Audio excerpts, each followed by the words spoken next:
Itong usapin po sa 200 pesos wage hike, may pahayag po dito ang Palasyo ng Malacanang na pag-aaralan po ito ng Pangulo dahil gusto niya win-win situation. Alam niyo po, ang dun sa comment ng Palasyo na pag-aaralan, ano pa ba dapat pag-aralan?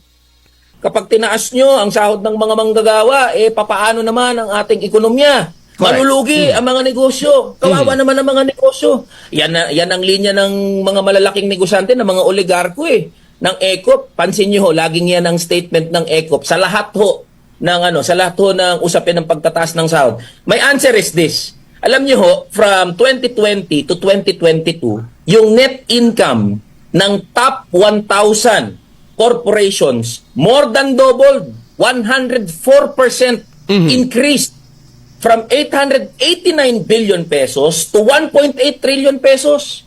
Tapos yung net income po ng lahat ng business establishments, it grew from 28%.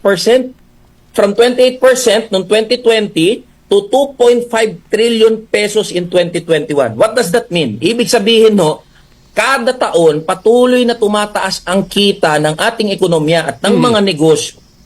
Lumalaki ang labor productivity o yung aktual na nagagawa ng mga manggagawa na serbisyo at mga produkto. Pero yung sahod ng mga manggagawa over that period, halos hindi ho gumalaw. So the question is, sino hong nakikinabang dito sa paglago ng ekonomiya? Definitely not the workers. And now, kapag ang manggagawa, sasabihin niya, dapat ho itaas ang sahod. Ang ibig sabihin lang naman ho niyan, dapat makuha namin bilang mga manggagawa yung makatwirang bahagi, the just share in the fruits of production mula doon sa iniambag mismo ng mga manggagawa sa ekonomiya. Pero pag sinasabi palagi ng mga manggagawa, ano ang unang sinasabi ng mga negosyo, ng mga malalaking negosyante? Malulugi. Pinapakita na nga ho ng datos Sinasabi, palaki ng palaki ang kinikita ng ekonomiya ng mga establishmento, ng mga negosyo. Pero yung mga manggagawa, hindi nagbe-benefit from the economic growth na sinasabi natin. So the data will speak for itself. Hindi totoo na babagsak ang ekonomiya natin. Hindi totoo na malulugi ang mga kumpanya.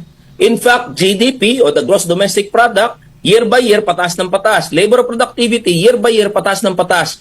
But the wages of workers remain the same over the period. Actually, from 2001 to 2018 and from 2020 to 2022, hindi ho nagbabago ang sahod ng mga manggagawa. Opo. And ano pong inaasahan ninyo sa magiging talumpati ng Pangulo pagdating ng July sa kanyang pag-address sa Kongreso? Una, message to the Senate, especially to Senate President Jesus Escudero. Senate President and our dear senators, pakiusap ho, pag-usapan nyo na, paggulungin nyo na itong sa Bicameral Conference Committee para ho maipasa na kagyat itong legislated wage increase. Hindi na ho dapat pagdebatihan ang kahirapang dinaranas ng mga manggagawa at ordinaryong Pilipino. To our President, Bongbong Marcos, this is a challenge from the workers. Sabi mo, nung pagkatapos ng 2025 elections, kailangan nating makinig sa taong bayan, sa mamamayan, sa mga manggagawa. This is a challenge to you, Mr. President.